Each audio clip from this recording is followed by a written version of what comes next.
وما أرسلنا من رسول إلا بلسان قومه ليبين لهم فيضل الله من يشاء ويهدي من يشاء কোরআনে কারীম সূরা ইব্রাহিম আয়াত নম্বর 4 জোরে করে আল্লাহু আকবার। আল্লাহ পাক বলেন পৃথিবীতে আমি যে রাসূলকে যেখানে পাঠাইছি ওই জাতির ভাষা দিয়ে তাকে পাঠাইছি। সুবহানাল্লাহ। কারণ হচ্ছে আমার পাঠানো বাণীটা যেন ওই জাতির ভিতরে তাদের ভাষা দিয়ে ব্যাখ্যা করতে পারে। আল্লাহু আকবার। জোরে আল্লাহু আকবার বলবেন না? এই যে আমরা জুমার নামাজে মূল খুতবা দেওয়ার আগে একটা ওয়াজ করি না? আপনাদের এলাকায় হুজুররা করে না? ওই যে আরবি খুতবা পড়ার আগে বাংলা দিয়ে ওয়াজ করে কি করে না? অনেকে কয় এটা বেদাত, ওরা বুঝি না কোরআন কি জিনিস। বেদাত না, ওটা তো আরবি ভাষার খুতবা। আমরা যেহেতু বাংলা ভাষাভাষী মানুষ, আরবি বুঝি না, সুতরাং বাংলা দিয়ে ব্যাখ্যা করা এটাও নৈতিক দায়িত্ব প্রত্যেকটা ইমামের। এই আয়াত থেকে সেটা প্রমাণ হয়ে গেল। জোরে আল্লাহু আকবার দেন। এজন্য কোন সভাপতি সাহেব, সেক্রেটারি সাহেব, ক্যাশিয়ার সাহেব, আপনি সুদখোর, ঘুষখোর, আপনার মেয়ে ল্যাংটালটা মডার্ন আপনার স্ত্রী হতে পারে। সেই জন্য ইমাম সাহেব সুদের বিরুদ্ধে বলেছে, খতিব সাহেব ঘুষের বিরুদ্ধে বলেছে, বেপরদার বিরুদ্ধে বলেছে। জন্য আপনি চোখ রাঙায় কথা বলার শক্তি আপনার নাই, আপনি কথা বলতে পারবেন না, অধিকার আপনাকে দেওয়া হয় নাই। কারণ ওই মসজিদের মেম্বার আপনার বাপ দাদা 14 পুরুষের নয়, এটা আমার বিশ্বনবীর মেম্বার। সেখান থেকে কোরআন সুন্নাহর কথা, হক কথাগুলি ওপেন সিক্রেট আলেমরা বলবে, খতিবরা বলবে, কথা দিলে খবর আছে। ঠিক না? ঠিক। সত্য কথা যদি বলতে না পারো ইমামতি ছেড়ে দাও।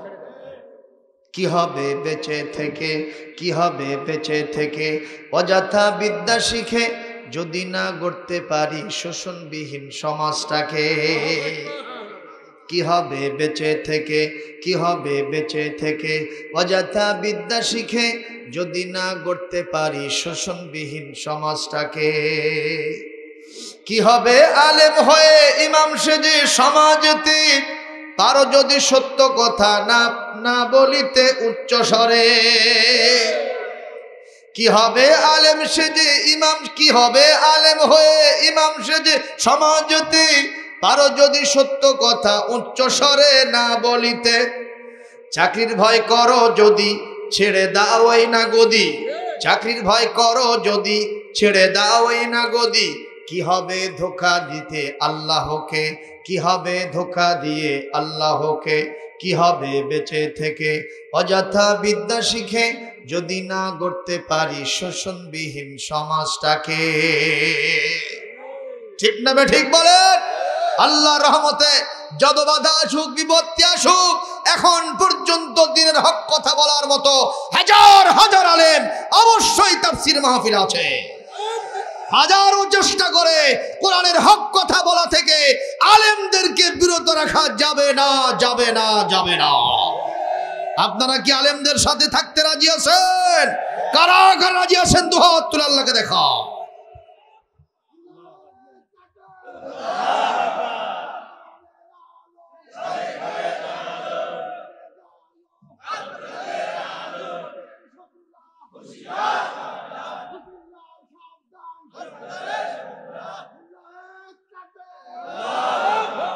আলহামদুলিল্লাহ জোরে বলেন, আলহামদুলিল্লাহ জোরে বলেন।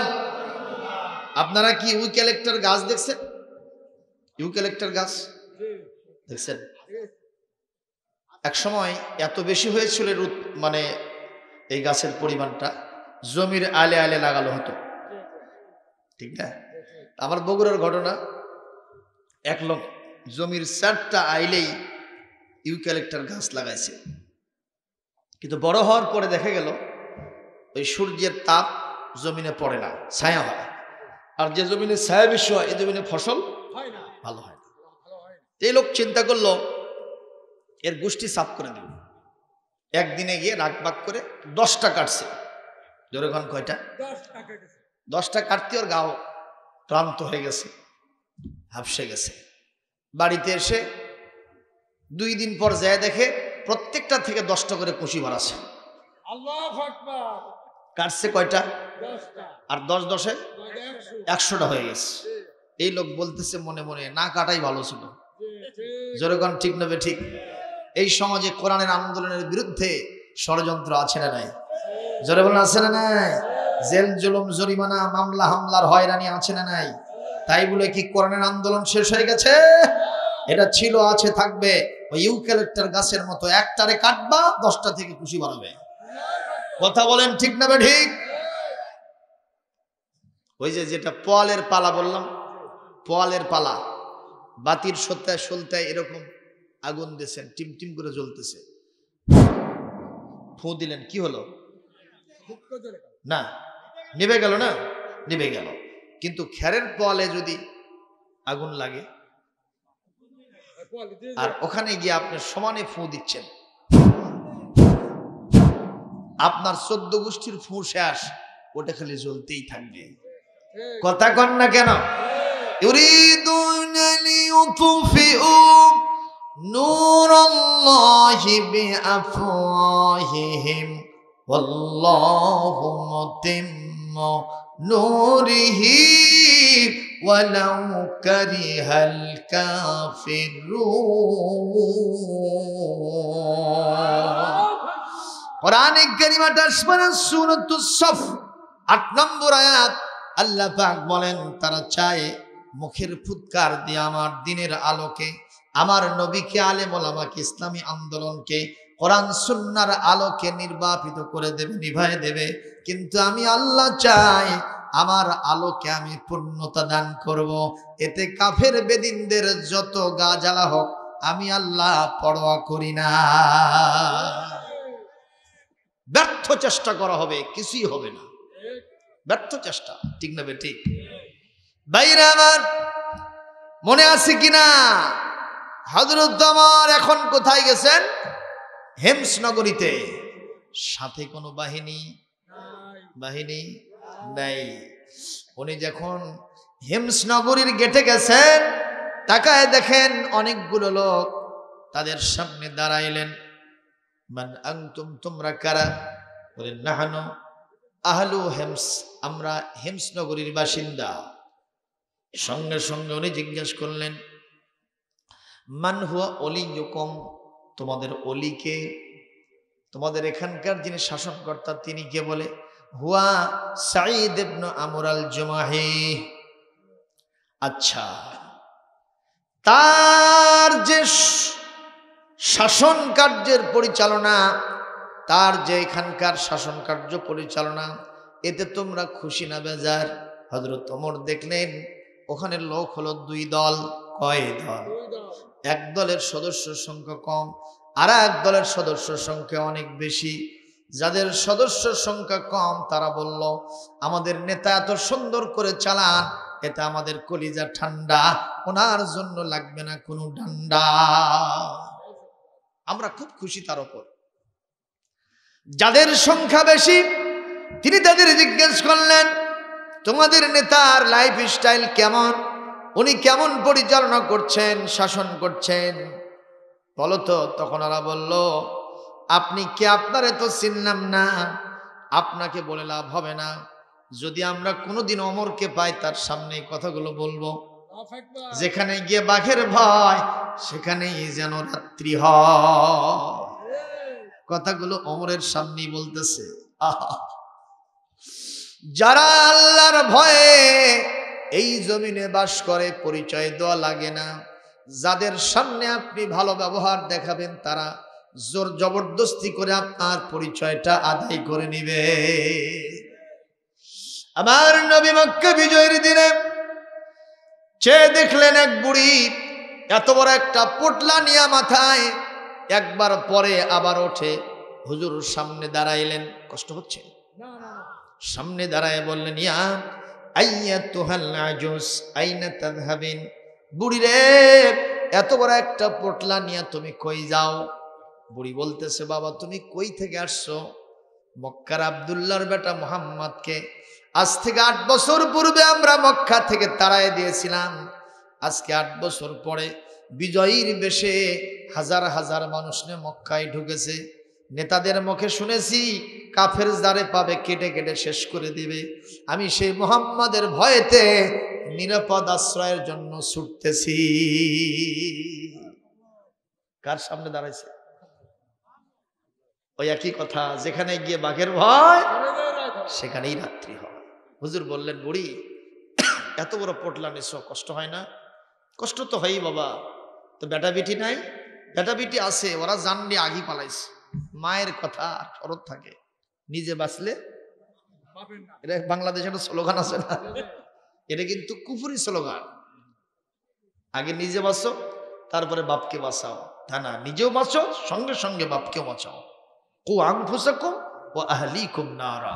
ওয়াও হরফে আতফ, যেটাকে সংযোজক অব্যয় কনজাংশন বলা হয়ে থাকে, এবং দিয়া আপনিও বাঁচবেন এবং আপনার আহাল পরিবারকেও বাঁচাবেন। সুবহানাল্লাহ কন্যা। বাবা বেটা বেটি সব পালাইছে, এটা চাকর চাকরানি পাই নাই যে এত বড় পোটলা আমার এটা বহন করবে। বুড়ি যদি এটা আমি বহন করে দেই তাতে তুমি বেজার হবা? তোমার মতো এত সুন্দর একটা শ্রমিক যদি আমি পাই, আমি তোমার জন্য দোয়া করব আর এতগুলো টাকা দেব, তুমি খুশি হয়ে যাবা। আমার নবী পোটলাটা মাথায় নিয়ে সামনে হাঁটতেছেন আর বুড়ি পিছনে পিছনে হাঁটতেছে। মনে মনে বলতেছে, আব্দুল্লাহর বেটা মুহাম্মদ নবী না হইয়া তোমার মতো মানুষ যদি নবী হতো, আমাদের কপাল খুলে যেত।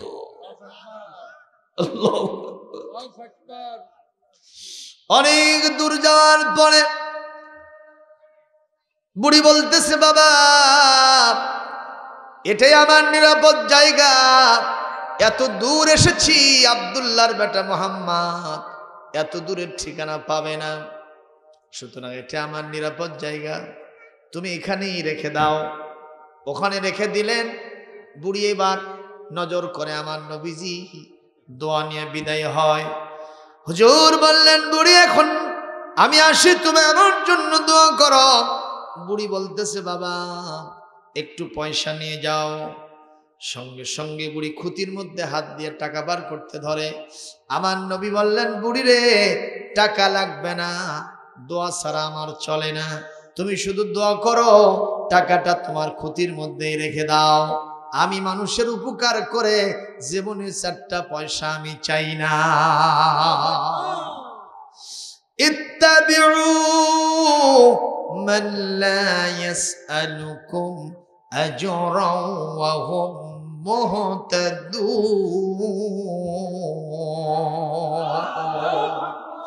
কোরআনে কারীম 36 নম্বর সূরা 22-23 নম্বর পারা, সূরার নাম সূরাতু ইয়াসিন। এখানে আল্লাহ পাক 22 নম্বর আয়াতের ভিতরে ইরশাদ করেন, অনুসরণ করো সেই নবীর যেই নবী জীবনে মানুষের উপকার করে 4টা পয়সা চায় না। আল্লাহু আকবার কম। এরকম নেতা পাওয়া যাবে? নেতার মতো নেতা যখন পাই না কোথাও খুঁজে, কাঁদি শুধু কাঁদি হায় রে এই দুটি চোখ বুজে। বলেন না, নেতার মতো নেতা যখন পাই না কোথাও খুঁজে, কাঁদি শুধু কাঁদি হায় রে এই দুটি চোখ বুজে। তখন তোমার শরণ আমায় দেয় যে সান্ত্বনা, রসূল আমার কাজে কর্মের অনুপ্রেরণা, রসূল আমার ভালোবাসা, রসূল আমার আলো আশা, রসূল আমার প্রেম বিরহের মূল আলোচনা, রসূল আমার কাজে কর্মের অনুপ্রেরণা। বক্তাকে একটা মারহাবা দেওয়া যায় না? আরো একটু জোরে হয় না? আরো একটু জোরে হয় না? এই একটাই 100 কাম করতেছে, যখন ঠিক না ঠিক ধন্যবাদ, মোবারকবাদ, হাইয়াকাল্লাহ। আল্লাহু আকবার। কষ্ট হচ্ছে আপনাদের? আর একটু চলবে ভাইজান? কে চলবে? চলবে? চলবে। এরে 12টা বাজবে তো এখন। আজব। চলবে? আপনি এটা লেট করে বাজে। কতক্ষণ থাকবেন? ওরে জজবা, আল্লাহু আকবার। এটা তো ঠিকই বলছেন, কিন্তু জায়গা মতো কাম হয় না। যে বলে রে আয় রে তার সাথে যাই রে, বাজবি নাই রে। কতক্ষণ? আমাদের আল্লামা তিনি হাজার হাজার লক্ষ লক্ষ জনতার সামনে এভাবেই এজেন আদায় করতেন। আলহামদুলিল্লাহ ভূমিকা কিছুটা হয়েছে, কিন্তু আরো একটু জোরালো ভূমিকা হলে আল্লাহর রহমতে এতদিন তাকে কষ্ট থাকতে হতো না। ঠিক না ঠিক?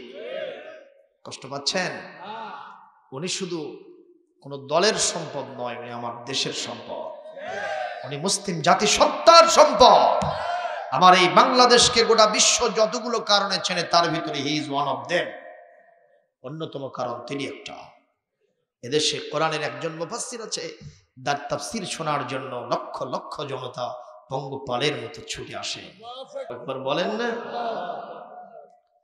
বাইরে আমার নবীজি বললেন, বুড়ি পয়সা চাই না, দোয়া ছাড়া আমি যাই না, তোমার দোয়া চাই। মনে আছে না নাই?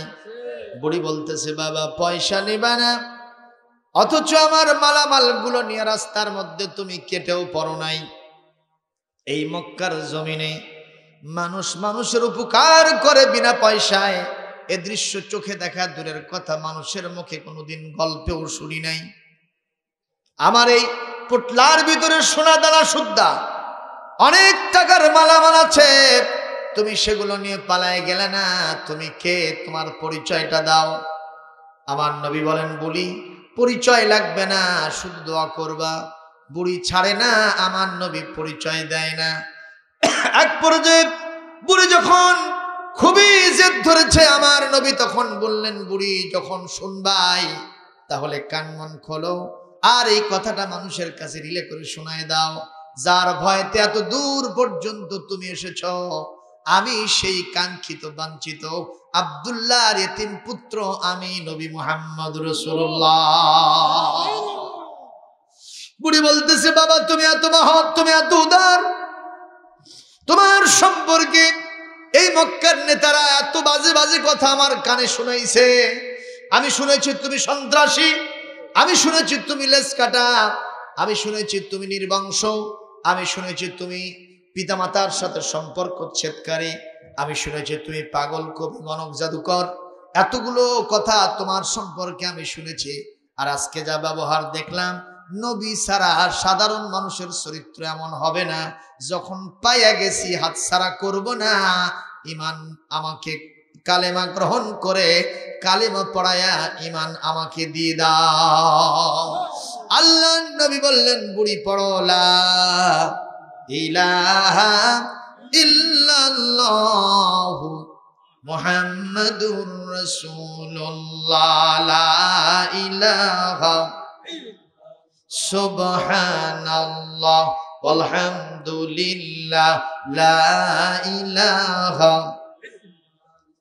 আরো জোরে লা ইলাহা,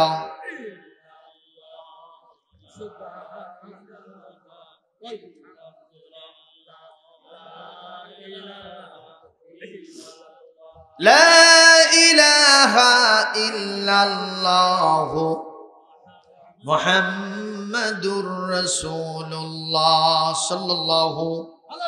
আমার ভাইরা, পরিচয় কি দেওয়া লাগে?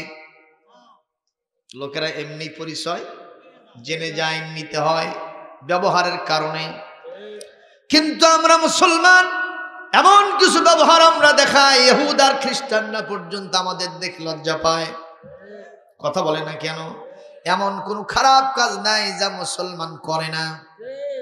বেশি মানুষ হত্যা করে যারা, তারা মুসলমান। কথা কোন? মদ খায় যারা বেশি, তারা কারা?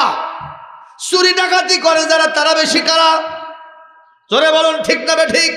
ছিনতাই করে, পকেট মারে, জিনা করে, ব্যভিচার করে, এমন কোন খারাপ কাজ নাই যা মুসলমান করে না। এই জন্য বিশ্বনবী হয়তোবা আমাদেরকে চিনবেন না। কিয়ামতের কঠিন ময়দানে আমার নবীর হাতে হাউজে কাউসারের কন্ট্রোলিং পাওয়ার থাকবে। নবী আমার পেয়ালা নিয়ে পানি নিয়ে দাঁড়ায় থাকবেন, আর ফেরেশতারা পুলিশের ভূমিকা পালন করতেছে। ওখানে পারমিশন দিচ্ছে, তুমি এসো পানি নাও। আল্লাহর নবী দেখলেন অনেকগুলো লোক চান্স পায় না, ওনারা আসতে চান, পুলিশেরা ফেরেশতারা ঠেকায় দেয়। আমার নবী বললেন, ওদের ঠেকায় দিচ্ছেন কেন? ফেরেশতারা বলবে, এরা তো আপনার উম্মত ঠিক আছে, কিন্তু সহকান সহকান লিমান গায়্যারা মিন বাদি, আপনার এই উম্মতগুলি আপনি যেভাবে কোরআন রেখে আসছিলেন, যেভাবে হাদিস রেখে আসছিলেন, ইসলাম রেখে আসছিলেন, এটা সবগুলো কাটাছেড়া করেছে, উল্টা পাল্টা করেছে। এমন কোন খারাপ কাজ নাই, বেদাত নাই, শিরক নাই যারা এরা করে নাই। সুতরাং এরা আপনার হাতে হাউজে কাউসারের পানি পাবেন না। আমার নবী বলবেন, ভেগে যাও, ভেগে যাও, আমার পরে আমার রেখে আসা দিনকে যারা উল্টো পাল্টা করে ফেলেছো, আজকে আমার কাছে আসার সুযোগ থাকবে না। একটু জোরে বলেন নাউযুবিল্লাহ। কষ্ট হচ্ছে ভাইজান? আমার ভাইরে, হযরতে ওমর ইবনুল খাত্তাব বললেন, তোমরা কি আমাকে চেনো না? বলেন না। বলেন, আমার নাম হলো ওমর ইবনুল খাত্তাব রাদিয়াল্লাহু তাআলা আনহু। এ কথা বলাও সারা, ওরা চমকে ওঠাও সারা, কারণ ওরা জানে ওমর এমন একটা শক্তিশালী শাসক গোষ্ঠীর ভিতরে অন্যতম, যার সামনে শয়তান পর্যন্ত হাঁটতে পারে না। আল্লাহু আকবার। কষ্ট হচ্ছে নাকি? দাও খোদা দাও আবার আমায় ওমর দারাজ দিল, দাও আলীর মতো বীর সেনানী, আলীর মতো বীর সেনানী জাগাতে নিখিল, দাও খোদা দাও আবার আমায় ওমর দারাজ দিল, হামজাকে দাও ঘরে ঘরে জীবন দিতে কাতরে, আমার কাবাব ভাঙতে এলে, আবার কাবাব ভাঙতে এলে পাঠাও আবাবিল, দাও খোদা দাও আবার আমায় ওমর দারাজ দিল। একটু জোরে কোন মারহাবা। হযরত ওমর বললেন, আমি ওমর। এই কথা বলা ওর সারা, তারা চমকে ওঠাও সারা। উনি বললেন, ভয়ের কারণ নেই, বলো তোমাদের নেতার ব্যাপারে তোমাদের কমিটমেন্ট কি? ওরা বলছে, আমাদের নেতার ব্যাপারে আমাদের 4টা অভিযোগ আছে। কয়টা? আরো জোরে, জড়ো হলো না। 4টা অভিযোগ আছে। কি কি বলো?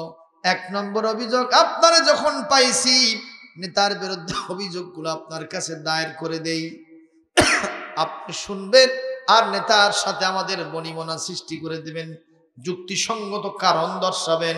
এটা যদি না হয় নেতারেও ছাড়বো না, আপনারেও মানবো না। হযরত ওমর বললেন, আগে বলো তারপরে আমি শুনি। বলছে, 1 নম্বর অভিযোগ, আমাদের নেতা একদিন মাসের ভিতরে অফিসে অনুপস্থিত থাকেন, আসেনি না অফিসে, ছুটি ছাড়া ছাড়া অফিস থেকে তিনি অ্যাবসেন্ট, অনুপস্থিত। 1 নম্বর কারণ। 2 নম্বর কারণ, প্রত্যেক দিন সকালবেলা আসতে হবে 10টায়, উনি 1 ঘন্টা লেট করে আসেন 11টায়। প্রত্যেক দিন কয় ঘন্টা লেট? 1 ঘন্টা লেট। আমরা অনেক সমস্যায় পড়ি, মানুষজন তার অফিসে গিয়ে ভিড় জমায়, 1 ঘন্টা লেট করে আসে, মানে কি? ঠিক না বে ঠিক? এটা আমাদের 2 নম্বর অভিযোগ নেতার বিরুদ্ধে। 3 নম্বর অভিযোগ, আমাদের নেতা যখন রাতের বেলায় এশার নামাজ পড়ে বাসায় ঢোকেন ফজর পর্যন্ত, যেহেতু তিনি নেতা, তার কাছে গিয়ে আমরা ডাক করলে, তাকে স্মরণ করলে যদি চিল্লায় মরাও যায়, আমাদের নেতা বাসা থেকে বের হন না, আমাদের কথা শোনেনও না, বাসা থেকে তিনি বের হন না। আর 4 নম্বর অভিযোগ, আমাদের নেতা যখন কোনো মঞ্চে বসে বক্তব্য দেন, আমাদের নেতা যখন কোনো বিচার সালিশে বসেন, কোনো ওয়াজ নসিহত করেন, কোনো চেয়ারে বসে কোনো আলোচনা করেন, হঠাৎ করে মাঝখানে সেন্সলেস হয়ে বেহুশ হয়ে তিনি মাটিতে পড়ে যান। একবার নয়, দুইবার নয়, যতবার তার মজলিসে গেছে একই কারবার হয়ে যায়। এই 4টা অভিযোগ নেতার ব্যাপারে আপনার কাছে দায়ের করলাম। আপনি আমাদেরকে নিয়ে চলুন, নেতারকে জিজ্ঞাসা করুন, উনি সঠিক যদি জবাব দিতে পারেন তাহলে আমরা তারে ছেড়ে দিব, আর যদি সঠিক জবাব না দিতে পারে ওনারেও ছাড়বো না, আপনারেও মানবো না। যখন মারহাবা। বাক স্বাধীনতা আছে না নাই? যখন বাক স্বাধীনতা আছে না নাই? গণতন্ত্রের মূল কথা তো সেটাই, মানুষের বাক স্বাধীনতা থাকবে। কথা বলেন না কেন?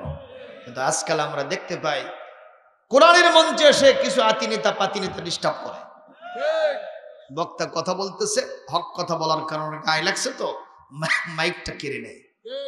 দেখছেন না? আছে না নাই? এই এলাকায় হয় কিনা আমি তো জানি না। আমরা কি কোনোদিন তাদের জনসভার মঞ্চে গিয়ে ডিস্টার্ব করেছি? যখন করেছি তো তুমি আমার মঞ্চে এসে আমার মাহফিল ডিস্টার্ব করো কে? কে তোমার এই রাইট দিয়েছে? কোরআনের মঞ্চে আসলে কান দিয়ে তোমার বুকের উপর দিয়ে, গলার উপর দিয়ে, মাথার উপর দিয়ে গেলেও ওখানে আদবের সাথে বসে কোরআন শুনতে হবে। কোরআন থেকে হুজুরের দেওয়া সাজেশন, প্রেসক্রিপশন অনুসরণ যদি করতে পারো, তুমি নেতা জিরো থেকে হিরো হয়ে যাবো। খিয়ারুহুম ফিল জাহিলিয়াতি খিয়ারুহুম ফিল ইসলাম। যদি তুমি জাহালতে থাকার কারণে নেতৃত্বের কোয়ালিটি যেটা অর্জন করেছ, এখান থেকে যদি ইসলাম একটু যোগ হয় তোমার সাথে, তুমি আরো বড় লিডার হয়ে যাবে। এই জন্য হুজুর সবসময় দোয়া করতেন, আল্লাহ ওমর ইবনে খাত্তাবকে ইসলামে দেন, আবু জেহেলকে ইসলামে দেন, এদের নেতৃত্বের কোয়ালিটি আছে। সুতরাং আজকাল নেতৃত্ব, আজকাল এই সমাজের নেতৃত্বে যারা আছেন, আপনাদের ঘৃণা করি না, কিন্তু আপনাদের ভিতরে যে সমস্ত দোষ ত্রুটিগুলি আছে, কোরআন সুন্নাহর আলোকে যদি আমরা ফাইন্ড আউট করে দেই, একটু ধরে আয় দেই, আপনার উচিত হলো এগুলো শুধরায় নেওয়া, ঠিক করে নেওয়া। হুজুরের উপরে পিক আপ নেওয়া আপনার উচিত নয়। ঠিক না ঠিক? ডাক্তারের কাছে গেছেন, এ বাবা এখানে বাদাম বিক্রি হবে না, সোনা যাও বাইরে বিক্রি করো, যাও বাবা। আপনার অসুখ হয়ে গেছে, ডাক্তারের কাছে গেছেন, টেস্ট দিছে, সেখান থেকে পরীক্ষা নিরীক্ষা হলো, রিপোর্ট আসলো, দেখা গেল আপনার ক্যান্সারের সিমটম কেবলই দেখা দিছে। এখন ডাক্তার সাহেব বলল, আপনার একটু ক্যান্সারের ভাব হয়েছে, আপনি চিকিৎসা করেন, ঠিক হয়ে যাবে। এ কথা বলাও সারা, রুগী সাহেব জুতো খোলাও সারা, জুতো খুলে ডাক্তারের উপরে পিক আপ নিয়েছে। আমার ক্যান্সার হয়েছে, তুই কবুকে, তুই বলার কে? আপনারা বলেন এই রোগীর লক্ষণ, কথা কয় না, এই রোগীর লক্ষণ যদি তুমি বিনয় নম্রতা অবলম্বন করে আল্লাহর উপরে তাওয়াক্কুল করে ওই ডাক্তার সাহেবের প্রেসক্রিপশন মেনে নিয়ে তুমি যদি আস্তে আস্তে চিকিৎসা করতে পারো, তোমার ক্যান্সারটা দূর হয়ে যাবে। আর ডাক্তারকে পিটাইলে ওই ক্যান্সারেই তুমি দুনিয়া থেকে বিদায় হয়ে যাও। ঠিক না ঠিক? ভাইরা আমার, হযরত ওমর এই লোকগুলিকে সাথে নিয়ে তিনি হিমস নগরীর ভিতরে ঢুকলেন। সাইদ ইবনে আমরকে কি আগে তিনি বলছেন আমি আসতেছি? বলেন নাই, কারণ তখন কি মোবাইল টেলিফোন ছিল? উনি ভেতরে যাওয়ার পরে ওনার কামরায় যেই না গেছে, ওনাকে দেখে উনি 4 হাত পানিয়ে লাফায় উঠছেন। কুমু ইলা সাইয়্যিদিকুম, জিজ্ঞেস করলেন আমিরুল মুমিনিন খলিফাতুল মুসলিমিন, আপনি কোথা থেকে আসলেন? আসমুকা, আগে কেন ইনফরমেশন দেন নাই? বলে সব কথা আমি শুনতে চাই না, তোমার দেশের মানুষ দুর্ভিক্ষে থাকে, মানুষের নাভিশ্বাস ছুটে যায়, আর মানুষ তোমার কাছে 1 নয় 2 নয় তোমার বিরুদ্ধে 4টা অভিযোগ আমার কাছে দায়ের করে। এই অভিযোগগুলো কেন আসলো? আমি কি তোমাকে তামাশা দেখানোর জন্য এখানে পাঠাইছি? ঠিক মতো জবাব না দিতে পারলে আমি তোমাকে কখনো ছাড়বো না। জোরে কোন মারহাবা। ভাইরা আমার, হযরত ওমর এই কথা বলাও সারা সাইদ ইবনে আমর বলছেন, আমিরুল মুমিনিন খলিফাতুল মুসলিমিন, অভিযোগগুলো কি আগে আপনারা শোনা, আমাকে শোনান, দেখে আমি জবাব দিতে পারি কি পারি না। অভিযোগ দায়েরকারীদেরকে এক পাশে দাঁড় করাইলেন, আর সাইদ ইবনে আমরকে আর এক পাশে দাঁড় করালেন কাঠগড়ায়। শুনতেছেন? বুঝতে পারতেছেন? জিজ্ঞেস করলেন, তোমাদের এক নম্বর অভিযোগ কি? আমাদের নেতা মাসের ভিতরে একদিন অফিসে আসেন না, ছুটি ছাটা ছাড়াই। আল উতলাতুল হুকুমিয়া, গভর্নমেন্ট রিল্যাক্স, এটা ছাড়াই তিনি একদিন আসেন না। কেন আসেন না? জবাব না দিলে ছাড়বো না। আমরা বড় কিংকর্তব্য বিমূঢ় হয়ে যাই। নেতা যদি না আসে, অফিস যদি বন্ধ থাকে, ফাইল চাপা পড়ে যায়, ভিড় জমে যায়, মানুষগুলি সব সমস্যায় থাকে। কেন তিনি এটা করেন না? বললে আমরা ছাড়বো না। উনি বললেন, আমিরুল মুমিনিন, খলিফাতুল মুসলিমিন, ওই প্রশ্নের জবাব দেওয়ার জন্য একটু সময় চাই। বলে সময় দিলাম, তুমি জবাব দাও।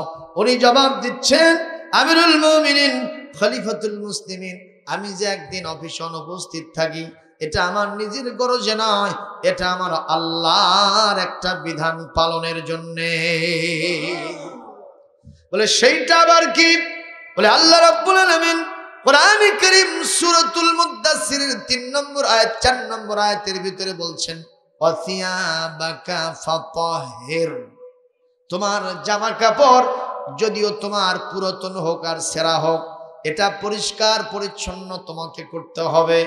আমিরুল মুমিনিন, খলিফাতুল মুসলিমিন, আমি আপনার পক্ষ থেকে এখানে নিয়োগ লাভের পর থেকে এ পর্যন্ত আমি রাষ্ট্রীয় কোনো ভাতা নেই না, অনারিয়াম স্যালারি আমি এখান থেকে বেতন গ্রহণ করি না। দিনহীনভাবে আমার সংসার চলে। আমার মাত্র এক সেট পোশাক, সারাটা মাস ওই এক সেট পোশাক দিয়ে আমি অফিস করতে করতে পোশাকটা আমার ময়লা যুক্ত হয়ে যায়। আল্লাহর কোরআন বলছে, ময়লা আবর্জনা আমি পছন্দ করি না, পরিষ্কার পরিচ্ছন্ন হতে হবে। হাদিস শরীফে নবীজি বলেছেন, আন-নাযাফাতু মিনাল ঈমান, আত-তুহুরু শাতরুল ঈমান, পবিত্রতা ঈমানের একটা অবিচ্ছেদ্য অংশ। জোরে কোন সুবহানাল্লাহ। ইয়া মিনাল মুমিনিন খলিফাতুল মুসলিমিন, আমি ওই একটা দিন নিজের হাতেই আমার জামা কাপড়গুলো শুকায় সুন্দর করে পরিষ্কার করে রোদে শুকাতে দেই। সেইটা পরিপাটি করতে গিয়া অফিসের সময় পার হয়ে যায়, আর আমি অফিসে আসতে পারি না। এটা আমার সবচাইতে বড় কারণ। যদি গ্রহণযোগ্য হয় আমাকে ক্ষমা করবেন, মাফ করবেন, আর গ্রহণযোগ্য না হলে যে শাস্তি দেবেন আমি মাথা পেতে নেব।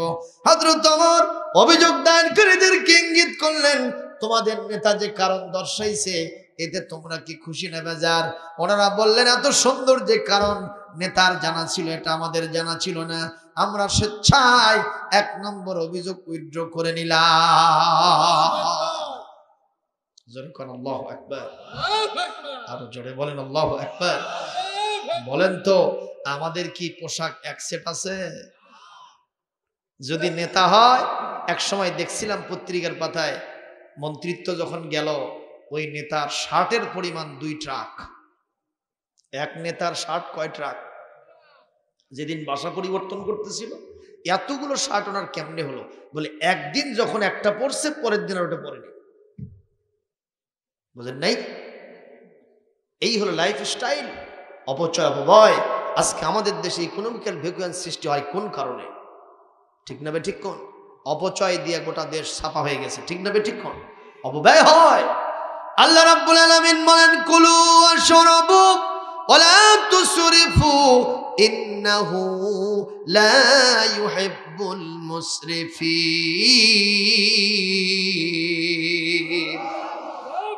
আল্লাহ রাব্বুল আলামিন বলেন, খাও এবং পান করো, খবরদার অপচয় করবে না।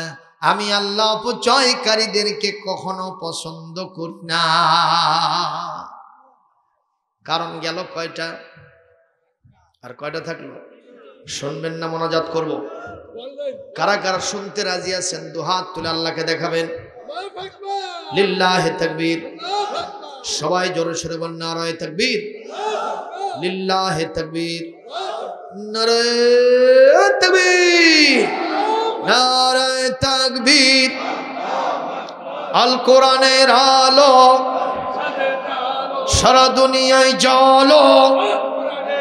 কোরআন সুন্নাহ যেখানে, আলেম ওলামা যেখানে, শয়তান আছে যেখানে, শয়তানের কালো হাত ভেঙে দাও ভেঙে দাও ভেঙে দাও গুড়িয়ে দাও শয়তানের কালো হাত শয়তানের আস্তানা ভেঙে দাও পুড়িয়ে দাও সুদ ঘুষ যেখানে আমরা নাই সেখানে জেনা ব্যভিচার যেখানে আমরা নাই সেখানে চুরি ডাকাতি যেখানে আমরা নাই সেখানে নেইমার মেসি যেখানে আমরা নাই সেখানে মেসি আছে যেখানে আমরা নাই সেখানে এটা তো আজ করছো বাবা 18ই ডিসেম্বরের আগে হলে তাহলে হতো ঠিক না বে ঠিক আসার 18ই ডিসেম্বরের আগে মাহফিল গুলোতে যাই বলছি মেসি আছে যেখানে সব কয় হুজুর আমরা আছি সেখানে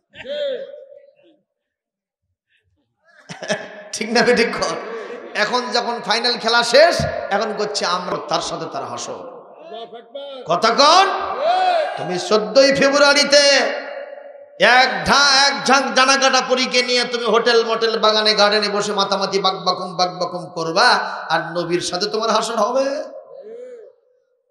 14ই ফেব্রুয়ারিতে হয়েছে না হয় নাই হয়েছে গান গাইছে না গাই নাই ওরে ও মুসলমান তোমরা তো নওজোয়ান ওরে ও মুসলমান তোমরা তো নওজোয়ান কেন গাও তোমরা ভিনদেশীদের গান ও মুসলমান তোমাকে গাইতে হবে আল কোরআনের গান বলেন না তোমাকে গাইতে হবে ওরে ও নওজোয়ান তোমরা তো মুসলমান ওরে ও নওজোয়ান তোমরা তো মুসলমান কেন গাও তুমি ভিনদেশীদের গান ও মুসলমান তোমাকে গাইতে হবে বলেন না তোমাকে গাইতে হবে আল কোরআনের গান ও মুসলমান তোমাকে গাইতে হবে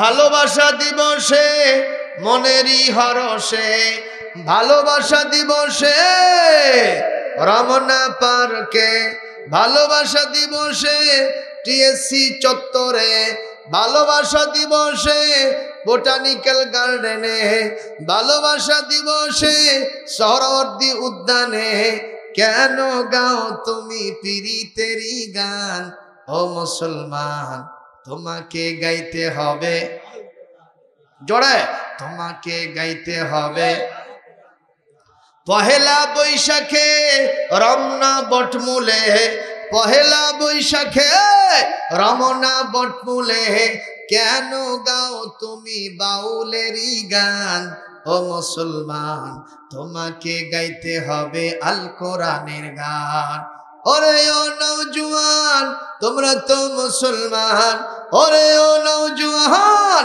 তোমরা তো মুসলমান কেন গাও তোমরা ভিনদেশীদের গান ও মুসলমান তোমাকে গাইতে হবে ও মুসলমান তোমাকে গাইতে হবে আল কোরআনের গান তুই কৃপণ সবাই মারহাবা কয় না বাড়ি জোরে কোন মারহাবা আরো জোরে জোর হলো না এটা তো মারহাবা হয় না মমতাজ ম্যাডাম গাইলে ঠিকই হয় হ্যাঁ আমার বাড়ির সামনে দিয়া বন্ধু আমার রঙ্গ করে হাইটা যায় বুকটা ফাইটা যায় জোড়া দেবার বুদ্ধি না কথা কোন ঠিক না বে ঠিক খবরদার প্রেমের গান চলবে না নিষেধ করেছেন কে এখনই তেলাওয়াত দিচ্ছি আল্লাহু আকবার জোরে বলবেন না ومن الناس من يشتري لهو الحديث ليضل عن سبيل الله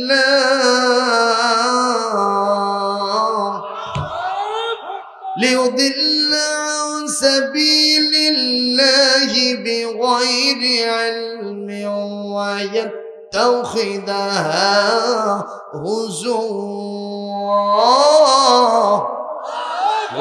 أولئك لهم عذاب مهين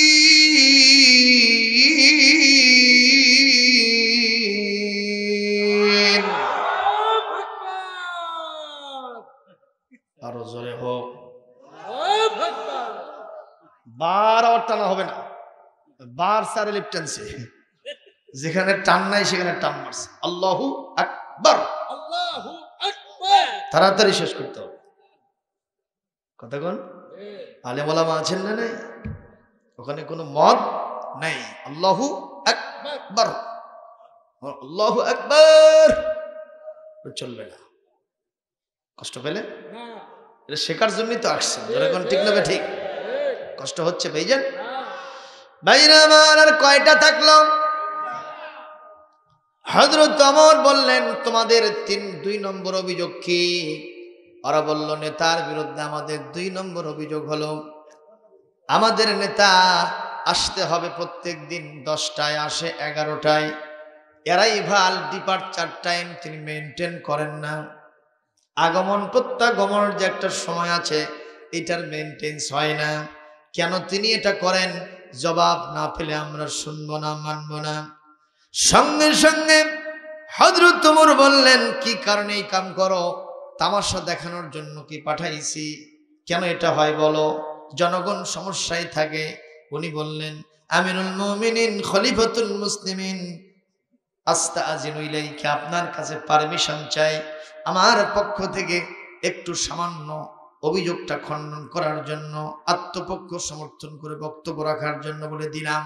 উনি বললেন আমিরুল মুমিনিন খলিফাতুল মুসলিমিন, আপনি হয়তো জানেন না আমি যখন এখানে আসছি রাষ্ট্রীয় সরকারি কোনো ভাতা, কোনো অনারিয়াম স্যালারি রাতে আমি গ্রহণ করি না, বেতন ভাতা নেই না। দিনহীনভাবে স্বাভাবিক কারণে আমার পরিবারটা চলে, খাবার দাবার তেমন থাকে না। বাসায় আমার স্ত্রী অসুস্থ মানুষ, সুস্থই হয় না। আমার এক পাল সন্তান সন্ততি আছে। বাড়িতে আমার কোনো চাকর চাকরানি নাই, খাদেম খাদেমা নাই, গোলাম নাই। সুতরাং সব কাজগুলি আমাকে পাড়ি দিতে হয়।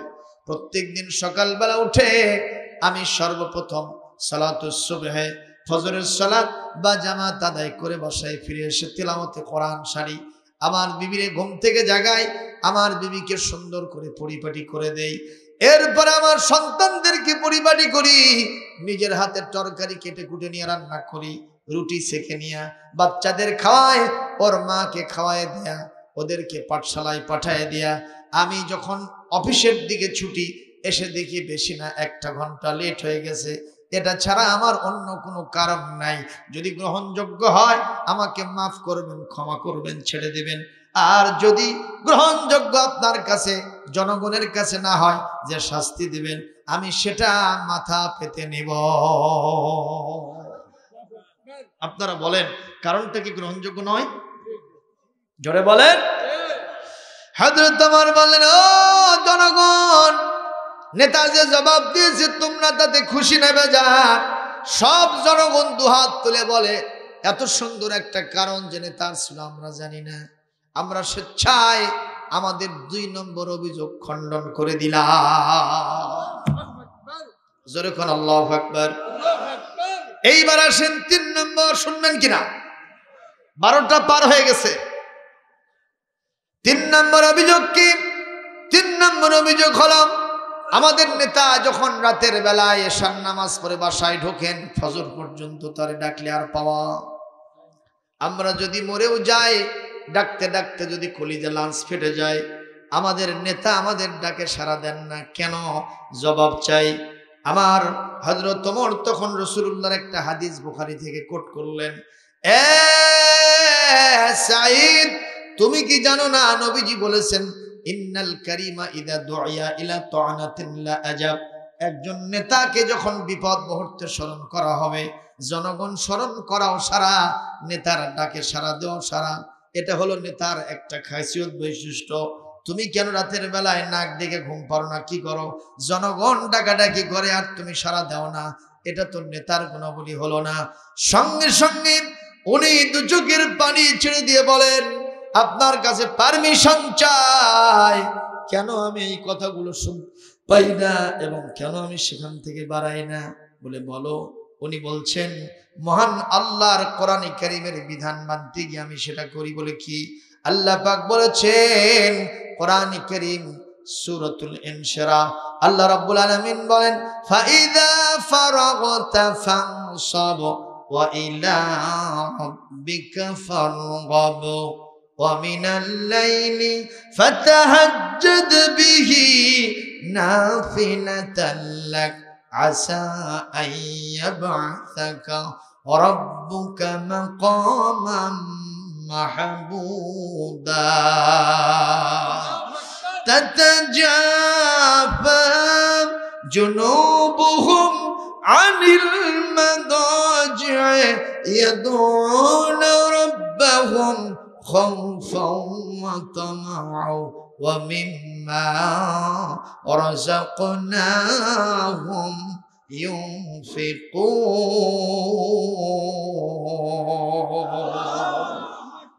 আরো জোরে বলুন আল্লাহু আকবার। আল্লাহ রাব্বুল আলামিন বলেন, হে মানুষ, সারা দিন মানুষের ভিতরে সময় দাও, ঝড় ঝামেলা পাড়ি দাও, মাঠে ঘাটে পথে প্রান্তরে পেশাজীবীর দায়িত্ব পালন করো, ব্যবসা করো, কৃষিকাজ করো, অফিসে আদালতে থাকো, আমাকে ঠিক মতো স্মরণ করার সময় পাও না। রাতের বেলায় যখন সব কাজ থেকে একটু ঝামেলা মুক্ত হও, তখন আমার দিকে একটু মনোনিবেশ করো, আমাকে পাওয়ার জন্য বারবার চেষ্টা চালাও।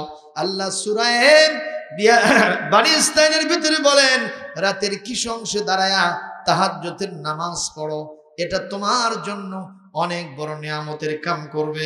মাকামে মাহমুদ পর্যন্ত আমি তোমারে পৌঁছায় দেব। সূরাতুস সাজদার ভিতরে আল্লাহ পাক বলেন, এমন একদিন আসবে আল্লাহ পাক কিছু মানুষকে তার অন্তরের রহমতের চোখ দিয়ে খুঁজতে থাকবেন কিয়ামতের মাঠে। তোমরা কারা গো যারা রাতের বেলায় বিছানার সাথে পিঠ লাগাও নাই, আমার জন্য সালাত আদায় করেছো, আমাকে ডেকেছো, আর আমার দরেজেক থেকে জমিনের মধ্যে তোমরা খরচ করেছো। আজকে আমি তোমাদেরকে ধরবো আর আমি আমার জান্নাতের মধ্যে তোমাদের ঢুকাবো। ইয়া আমিরুল মুমিনিন খলিফাতুল মুসলিমিন, সকাল থেকে সন্ধ্যা পর্যন্ত পরিবার, দেশের জনগণ সবার জন্য আমি সময় ব্যয় করি, আমার আল্লাহকে একটু ডাকার সময় পাই না। এশার নামাজ পড়ে যখন বাসায় ঢুকি, ফজর পর্যন্ত বিছানার সাথে পিঠ লাগাই না, আমি ওই সময়টুকু মহান আল্লাহর জন্য ব্যয় করি। আমি দাঁড়ায় নামাজ পড়ি, রুকু করি, সিজদা করি, কে আমাকে কোথা থেকে ডাকে, একটা ডাকু আমার কানে যায় না। যে ডাক কানে যায় না, আমি সেটাকে কেমনে সাড়া দিব আর সেখানে উপস্থিত হব? এটা আমার সবচেয়ে বড় কারণ। যদি গ্রহণযোগ্য হয় মাফ করবেন, ক্ষমা করবেন, আর যদি গ্রহণযোগ্য না হয় যে শাস্তি দিবেন মাথা পেতে নিব। হযরত ওমর অভিযোগ দায়েরকারীদের দিকে তাকায় বললেন, কি খবর? ওরা কান্দে কাটে বলতেছে, কান্নাকাটি করতেছে আর বলতেছে, এত সুন্দর লাইফ স্টাইল, এত সুন্দর আমল আখলাক আমাদের নেতারা যে আছে, এটা আগে জানতাম না, মামলাটা দিতামই না, যেহেতু দিয়ে ফেলেছি কারণটাও জেনে গেছি, আমরা স্বেচ্ছায় আমাদের 3 নম্বর মামলা উইথড্র করে নিলাম। একটু জোরে করে আল্লাহু আকবার। এরকম নেতা পাওয়া যাবে? বর্তমান সমাজের নেতারাও রাত জাগে, কিন্তু মসজিদে না, সেজদায় না, 4 স্টার 5 স্টার হোটেলে। কথা কন, তারা সেখানে লাল পানি খায় আর কিছু কিছু ডানা কাটা পড়িও থাকে। কথা কয় না বাবা? আছে না নাই? কোন তালে আছেন আপনি? কার অনুসরণ করছেন? আল্লাহ পাক তার সাথে আপনাকে হাসর দিবেন, ঠিক না বেঠিক? এই জন্য ইসলামী নেতৃত্বের অনুসরণ করতে হবে। জোরে বলে আমিন। সম্মানিত ভাইয়েরা, সময় গড়িয়ে যাচ্ছে, রাত গভীর, আগামীকাল আপনাদের ফজর পড়তে হবে না, সুতরাং আমি আর সামনে বাড়াই না। আর একটা কারণ থাকলো, এটা ভবিষ্যতে কোথাও দেখা হলে বলা যাবে, আজকে থাক, এটা বলতে হবে। সবাই শুনবেন, দেখি কারা কারা শুনবেন না। শাহ আলম সাহেব, ঘটনা কি? শুনতেছে, আবার না বললে হাত তোলে। ও বোঝেন নাই, তাই না? জজবার ঠেলায় হাত উঠে গেছে। আর একটু চলবে? চলবে? আচ্ছা, আর 10 মিনিট বলবো, ইনশাআল্লাহ বলেন, ইনশাআল্লাহ বলেন।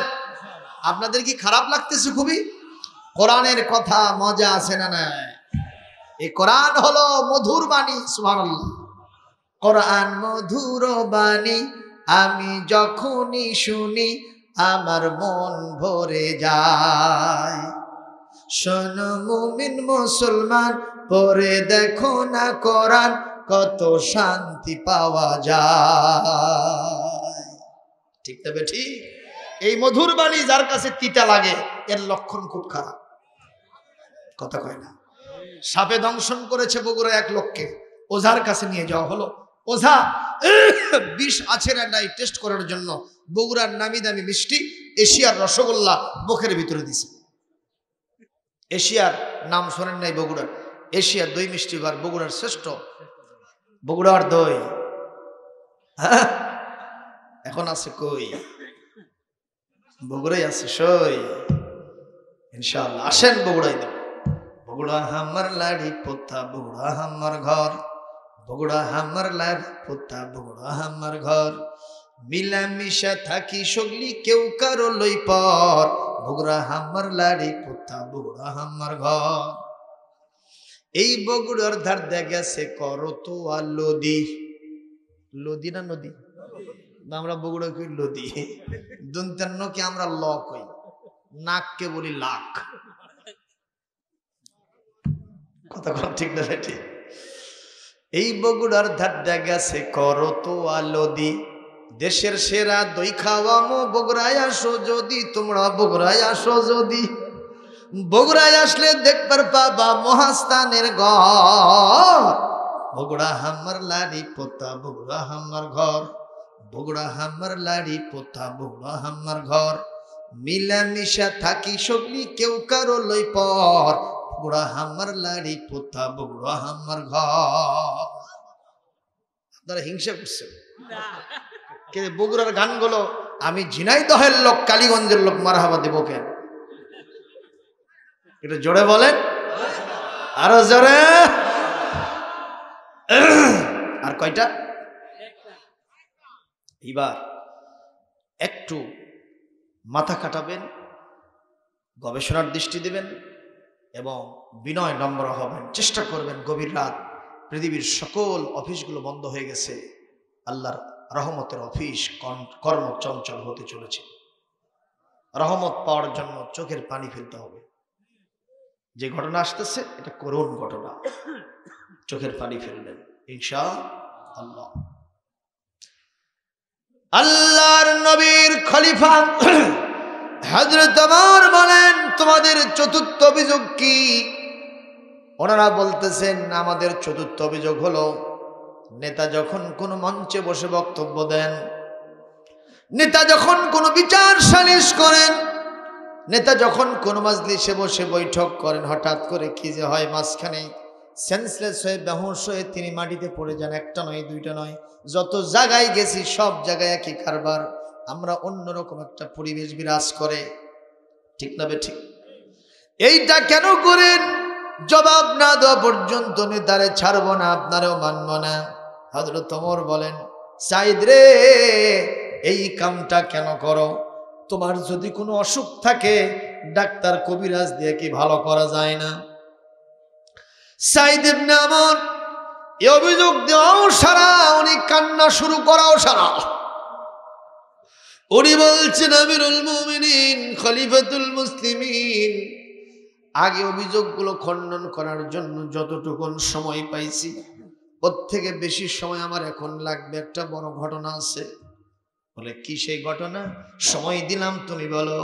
সাইদ ইবনে আমর রাদিয়াল্লাহু তাআলা বলছেন, হুজুর, আমি তাগড়া যুবক মানুষ, জিহালাতের যুগে অবস্থান করছিলাম।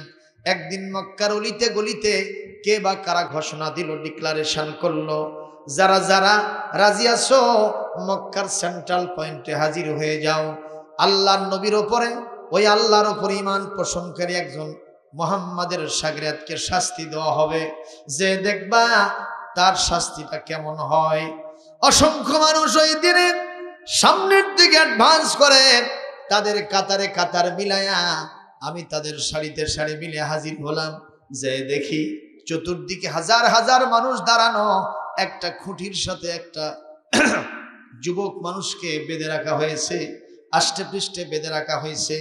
আমি দেখলাম দূরে থেকে মানুষেরা আফসোস করে, অনেকে তাকে গালিগালাজ করে। আমি দূরে থেকে তাকায় দেখছি ওর মনের মধ্যে কোনো চিন্তা ভাবনা নাই। আমি একটা দেখা, আমি একটা বার নজর দেওয়াও সারা আমি যেন মনে করলাম তার চেহারা দিয়ে নূরের চমক বের হয়ে আসতেছে। আমি লোকদের জিজ্ঞেস করলাম ওনার নাম কি? সবাই বলল ওনার নাম খুবাইব ইবনে আদি রাদিয়াল্লাহু তাআলা আনহু। জোরগণ মারহাবা। বলে ওনাকে ওখানে বেঁধে রাখা হয়েছে কেন? মক্কার নেতা আবু জেহেল সহ সবাই তার কাছে ডিমান্ড করেছে মুহাম্মদকে ছাড়তে হবে, আবু জেহেলকে মেনে নিতে হবে। উনি অস্বীকার করেছেন, এই কারণে তার এই শাস্তি হচ্ছে। শুলি কাষ্ঠের উপরে তাকে উঠায় দেওয়া হয়েছে। নেতা বলেছেন এই মুহূর্তে থেকে তোমরা আঘাত করো।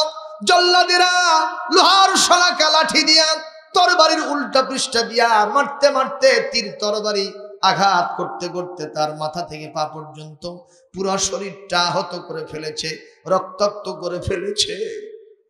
এক পর্যায়ে নেতা তার সামনে গিয়ে বলল, এ খুবাইব, আর তোমারে মারব না যদি একটা কথায় তুমি রাজি হও। হযরতে খুবাইব বললেন কি কথা? বলে যে জায়গায় তোমারে মারতেছি তোমাকে আমরা ছেড়ে দিয়া এই জায়গাতে তোমার নেতা মুহাম্মদকে নিয়ে এসে তোমাকে যেরকম মারতেছি এই রকম তারে আঘাত করব। তুমি যদি মেনে নাও, তুমি যদি খুশি হও, তোমাকে ছেড়ে দিব, আর মুহাম্মদকে আমরা এখানে আটকাবো। এ কথা বলাও সারা তীর তরবারি আঘাত যিনি সহ্য করতেছিলেন, বিশ্ব নবীর বিরুদ্ধে এতটুকুন কথার আঘাত তিনি সহ্য করতে পারলেন না। হযরতে খুবাইব ওই অবস্থায় আহত অবস্থায় সিংহের মতো গর্জে উঠে বললেন, কাফেররা শোনো, আমার জানের নবী প্রাণের নবীকে এইখানে নিয়ে এসে আমার সামনে বেঁধে মারা তো দূরের কথা, আমার চোখের সামনে আমার নবীর গায়ে যদি তোমাদের মুখ থেকে একটা থুতু নিক্ষেপ করো, আমি খুবাইব এক ফোঁটা রক্ত থাকতে আমার নবীর বিরুদ্ধে এতটুকুন সিদ্ধান্ত মেনে নিব না।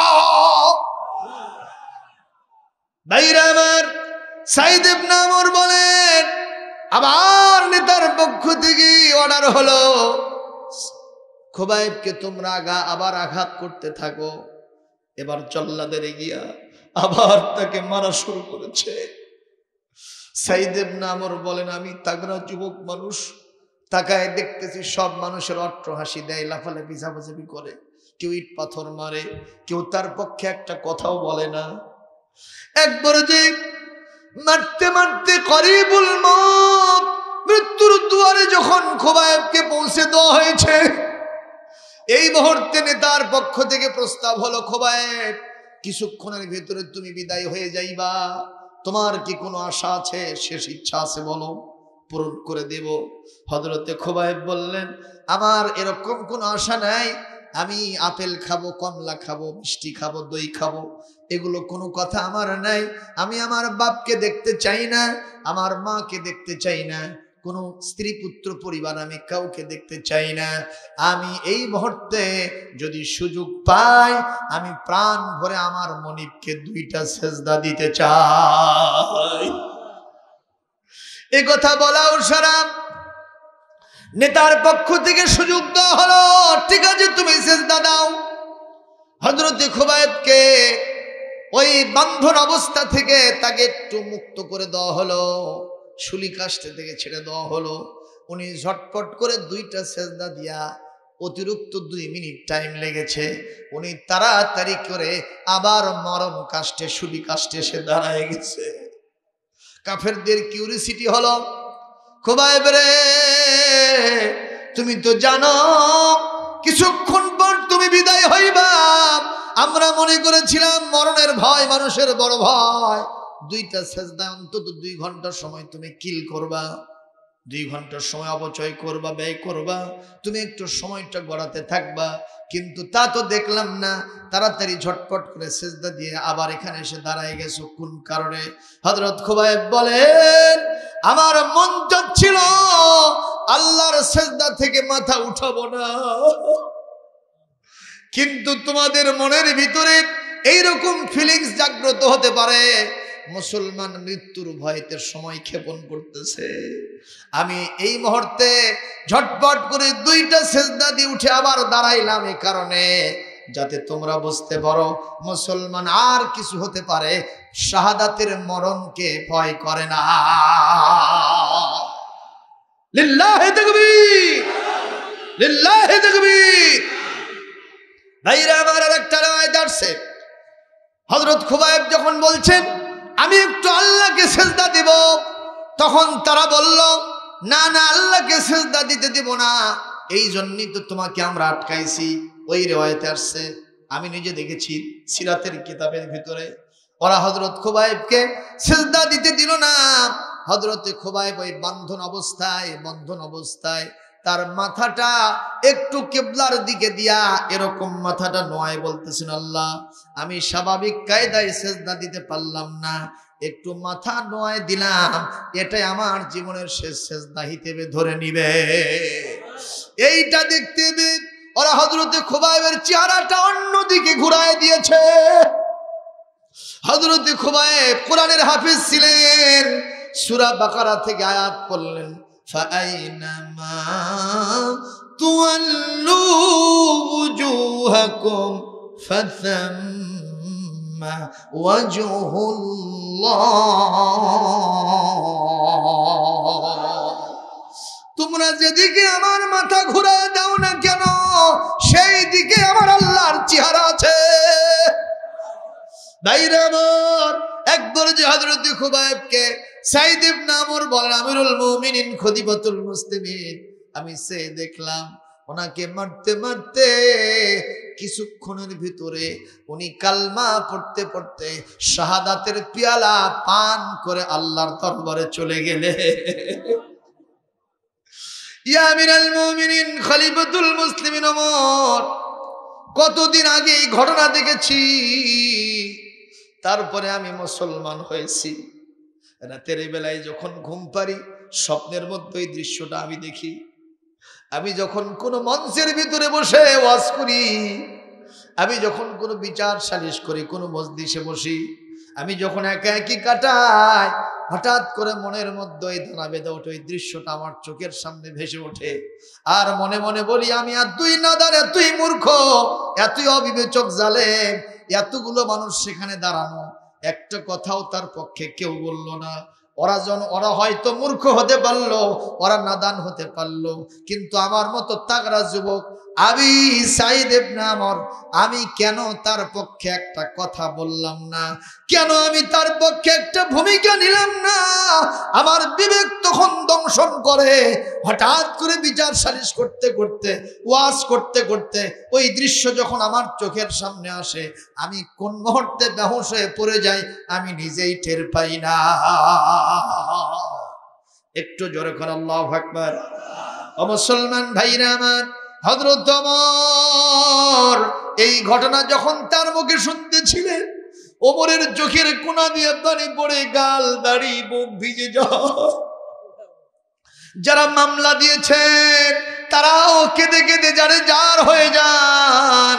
হযরত ওমর নিজেকে সামলে নিয়ে বলছে, তোমাদের নেতা যত সুন্দর কারণ দর্শাইছে, তোমরা কি এখন অভিযোগ রাখো না? মাফ করে দাও। ওনারা কথাই বলতে পারেন না, ফুপিয়ে ফুপিয়ে বলতেছেন, এত সুন্দর কারণ তো আমরা জানতাম না, আমাদের কলিজা সাফ করে দিচ্ছি, আমাদের নেতাকে আমরা মুক্ত করে দিলাম। মুসলমান, এখান থেকে আমি আপনাদেরকে বুঝাই, খুবাইব গেছে, খাব্বাব গেছে, আম্মার গেছে, ইয়াসার গেছে, বিলাল গেছে, সুমাইয়া গেছে, সুহাইব রুমি গেছে। বলেন তো তাদের চাইতে কি আমাদের জীবনের মূল্য বেশি? জোরে করে, আমাদের মূল্য বেশি?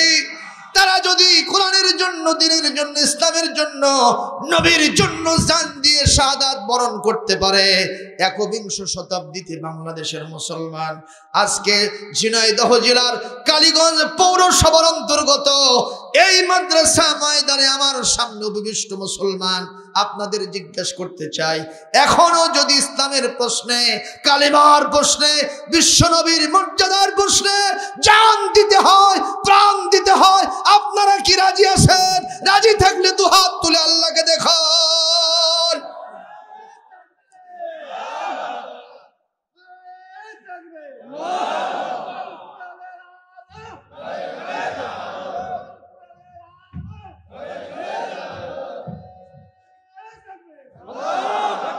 আল্লাহ পাক আমাদের সবাইকে মঞ্জুর করুন, জোরে বলি আমিন। আল্লাযীনা ইম্মাক্কান্নাহুম ফিল আরদি আকামুস সালাম, ওই রকম মানের লোকদেরকে ক্ষমতায় বসালে 4 দফা কাজ। 1 নম্বর নামাজ, 2 নম্বর যাকাত ভিত্তিক অর্থনীতি, সুবহানাল্লাহ। 3 নম্বর যত ভালো কাজ আছে সব চালু হয়ে যাবে। তাফসীর মাহফিলের জন্য অনুমতি লাগবে না। এখন লাগে কিনা? 14 বার নেওয়ার পরেও তারপরেও ক্যান্সেল, কথা কয় না। মাহফিলের মাঝখানেও বাতিল, বক্তা গ্রেপ্তার, শ্রোতাদের নামে মামলা আছে না নাই? আর যদি ইসলামী গভর্নমেন্ট কায়েম হয়, ওই জাতীয় নেতা যদি ক্ষমতা আসে, তাফসীর মাহফিল উপজেলা পরিষদ থেকে টাকা দিয়ে বাস্তবায়ন হবে, জোরে কোন মারহাবা। আর যদি কেউ যাত্রা করতে চায়, নাটক কনসার্ট করতে চায়, চাইতে দেরি আছে, জেলখানায় ঢুকতে দেরি হবে না, ক্যান্সেল হতে দেরি হবে না, মারহাবা কোন। এরকম একটা দৃশ্য হোক, তাকে চাই ইনশাআল্লাহ, বলেন। আর 4 নম্বর নাহাউ আনিল মুনকার, যত খারাপ কাজ আছে ওই সরকার সব খারাপ কাজ থেকে মানুষকে বিরত রাখবে, সুবহানাল্লাহ। ওয়ালিল্লাহি আকিবাতুল উমুর, সকল কাজের সর্বশেষ ঠিকানা কার দিকে? আসুন সে আল্লাহর জন্য 5 ওয়াক্ত নামাজ পড়ি, রমাদান শরীফের রোজা রাখি, বাড়িতে পর্দা কায়েম করি, হালাল হারাম বাজ বিচার করি, সত্যের পক্ষে থাকি, বলি আমিন। মা বোনেরা আছেন না নাই? মা বোনদের জন্য এই ওয়াজগুলিও এবং স্পেশাল ওয়াজ 4টি কথা।